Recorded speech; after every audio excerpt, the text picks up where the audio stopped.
Olá a todos, sejam muito bem-vindos ao podcast do GNPEC, um projeto de extensão rural do Departamento de Zootecnia da Universidade Federal de Santa Maria. O objetivo desse projeto é aliar o conhecimento produzido nas universidades com as dificuldades encontradas pelo homem do campo.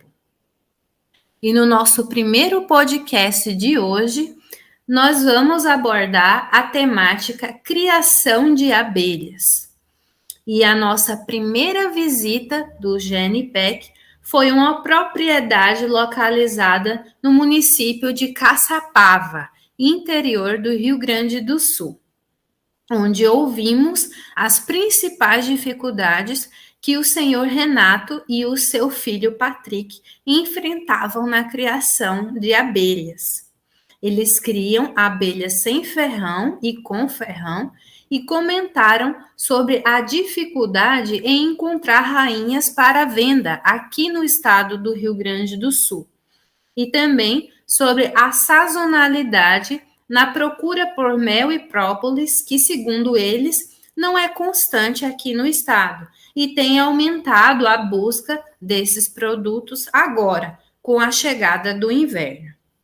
Para falar sobre esta e outras questões relacionadas à produção e melhoramento de abelhas, trazemos hoje uma conversa com a doutora Marisa Rodrigues. A doutora Marisa é formada no seu doutorado pela Unesp de Jaboticabal e atualmente trabalha na Wild Bird Trust e na Conferência das Nações Unidas sobre o Comércio e Desenvolvimento. Marisa, seja muito bem-vinda ao nosso podcast do GNPEC. Vamos então conversar um pouco sobre estes pontos levantados pelos produtores? Então, as duas questões que foram levantadas sobre o fornecimento de rainhas de uma forma idónea. No Brasil, eu sinto que esse é um dos pontos-chave e que é o ponto-chave, honestamente, para termos uma produção constante e aumentarmos a produção, é ter rainhas matrizes novas. Só que no Brasil, pela minha experiência, é difícil nós encontrarmos um produtor certificado, por vários motivos. Mas o primeiro é porque nós temos uma abelha que é difícil de produzir rainhas. É a abelha africanizada. A aceitação da produção de rainhas é baixa. Eu passei o meu doutorado, passei um ano e meio a tentar perceber a dinâmica. Eu já tinha feito isso noutros lugares no Brasil, mas passei um ano e meio a tentar perceber o comportamento das abelhas, porque localmente existe muito ecótipo, ou seja, de determinada região, já a abelha se comporta de uma forma diferente. E às vezes é preciso perceber essa dinâmica e esse comportamento para conseguir produzir. Depois existe a outra parte associada, que é, eu sei produzir rainhas, eu já dominei essa área, mas eu não tenho bases de melhoramento genético para produzir boas matrizes. Exato. Aí tem outro desafio neste sentido. E no Brasil, até onde eu sei, não existe nenhuma empresa certificada que o faça.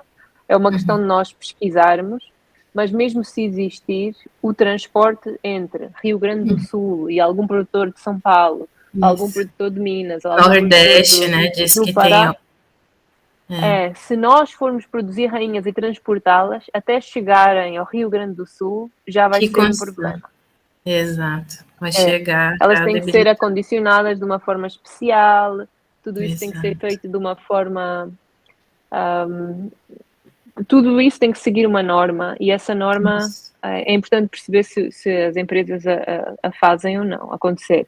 Eu estudei no Paraná, na Universidade Federal Tecnológica, e lá existe, sim, um grupo de pesquisa que trabalha com melhoramento genético. Se eles produzem rainhas ou não, eu neste momento desconheço, mas posso perguntar. Mas é interessante, por exemplo, um produtor ou um grupo de produtores que se una, eles próprios podem criar o próprio banco de rainhas, analisando os animais que têm naquele ambiente maior produtividade. E para isso existem critérios de seleção já estudados e identificados em vários pontos do globo, incluindo no Brasil. Por exemplo, um dos fatores é nós mensurarmos o peso das rainhas à emergência, ao nascimento. Então, quando elas saem da célula dela, podem ser pesadas num ambiente controlado. E normalmente as mais pesadas, né, assumimos que têm um valor genético superior e podemos continuar essas linhagens, não desconsiderando outras características importantes, como a reatividade, a produção de pólen, se pudermos, comportamento higiênico, ver se tem parasitas, né? É muito importante vermos que tipo de pragas e parasitas estão chegando no Brasil. Esse nunca foi o ponto de máxima importância, mas com as transições começa a ser um problema. Temos um escaravelho que já é um problema e temos outros parasitas que podem ser no futuro um problema. Considerando que o Brasil tem uma vantagem internacional que a Europa já não tem, nem os Estados Unidos, porque tem abelhas pouco resistentes e por isso tem que tratar com tratamentos químicos para ajudá-las a sobreviver, especialmente o inverno. No Brasil temos bom clima, na maior parte dos casos, se bem que no Rio do Sul faz bastante frio. E normalmente nessas condições a produção é menor. Exato. Uma Então, coisa que eles relataram, Marisa, é que muitos produtores não têm a apicultura como principal fonte de renda, né? E daí muitos têm as caixas lá, às vezes, né, soltas até num local de difícil acesso e não faz o manejo, né? Eles falam que é muito importante nessa época agora que começa a esfriar aqui no Rio Grande do Sul, fazer o manejo das colmeias, né? Fornecer um alimento extra para que elas não se enfraqueçam, né? Porque me disseram, né, que quando elas se enfraquecem é o ponto que aí está mais suscetível ao aparecimento desses parasitas, né? Seria isso? Sim, pode ser isso e também a incapacidade de ficar o inverno com as reservas que elas já têm. Alimentar artificialmente ajuda, mas não deve ser a única solução. A solução deve ser fazer uma colheita de mel e deixar o restante para as abelhas, para elas poderem sobreviver com o seu recurso natural durante esse tempo. E com alguma alimentação, claro, dependendo do dia e da capacidade também do ambiente de prover néctar e pólen. Mas isso tudo, eu diria que para falar desta questão, as soluções os produtores falarem abertamente sobre porque é que eles precisam de rainhas. Será que eles fazem multiplicação de enxames? Eles precisam de rainhas para substituição? Qual é que é a demanda? E depois eles podem se unir e produzir rainhas entre eles.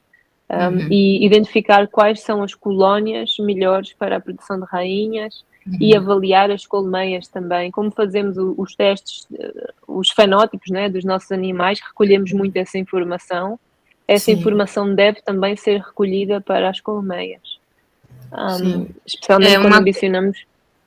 Uma coisa que eles pontuaram é porque, né, querer adquirir essas rainhas é por dois motivos. Um, a substituição, né, de caixas que já não estão sendo tão produtivas. E um outro ponto também que eles levantaram é que está sendo difícil a coleta de enxames aqui no Rio Grande do Sul, pelo menos, né? Nessa região aqui de Santa Maria, né, e Caçapava, que foi onde a gente foi fazer a visita.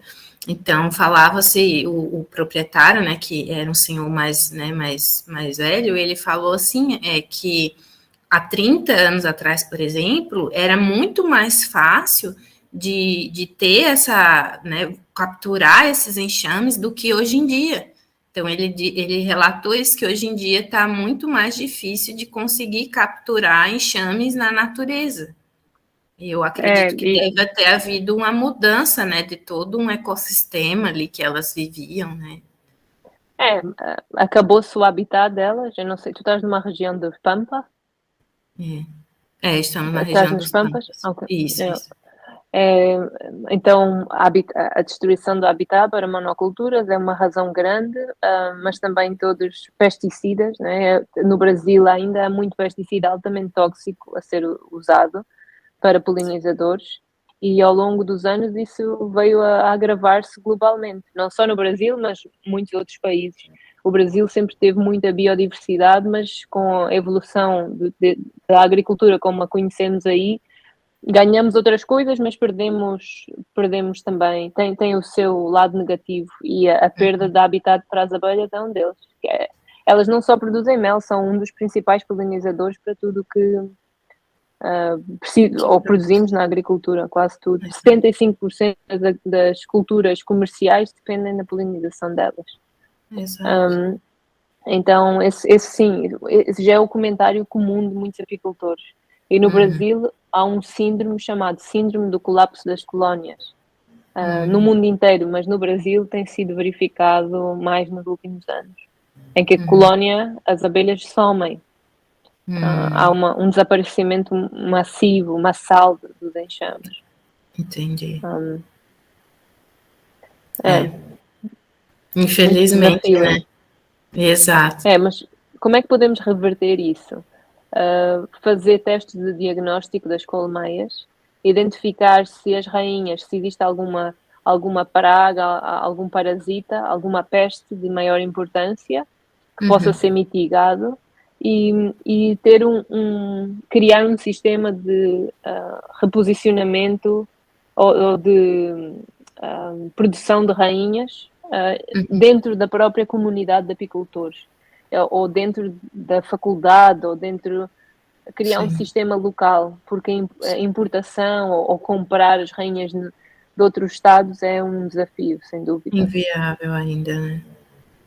E assim, Marisa, isso é mais uma curiosidade da minha parte, que eu andei olhando sobre inseminação artificial em abelhas. Você acha que essa técnica é viável ou ainda está muito longe da realidade dos produtores? O meu ponto de vista,